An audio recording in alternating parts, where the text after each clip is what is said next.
Yahvé y Jehová son entidades espirituales diferentes, un Dios guerrero del Antiguo Testamento, de los judíos, y otro Dios de amor del Nuevo Testamento.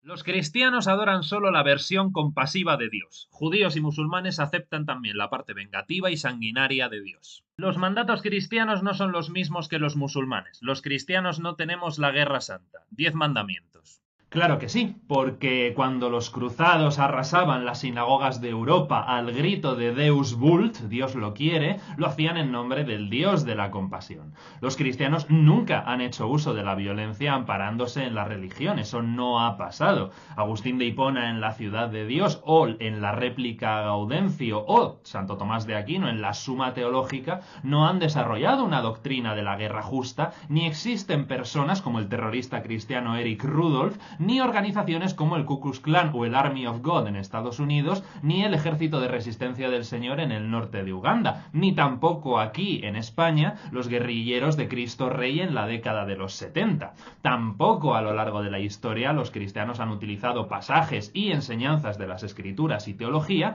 para justificar el uso de la violencia contra herejes, pecadores, enemigos externos o internos o no creyentes para reforzar la ortodoxia de la fe cristiana. Los cristianos nunca han participado en la Inquisición, ni en las cruzadas, ni en las guerras de religión, ni en el antisemitismo. Tampoco ha habido nunca papas guerreros, ni cristianos que apoyaran y continúan apoyando la pena capital, el castigo físico bajo la premisa de la letra con sangre entra, ni nunca han justificado bíblicamente la esclavitud, ni el colonialismo en nombre de la evangelización, ni el sometimiento de las mujeres o el acosarlas directamente a las puertas de clínicas abortistas. Todo esto no ha ocurrido nunca ni ocurre, ¿verdad?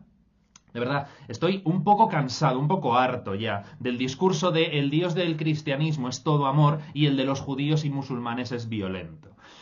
Señores, a pesar de sus principios centrales de amor y paz, el cristianismo, como todas las tradiciones, tiene siempre un lado violento. El Dios de los judíos, cristianos y musulmanes es el mismo. Son las circunstancias históricas y culturales las que hacen que se conciba de forma diferente.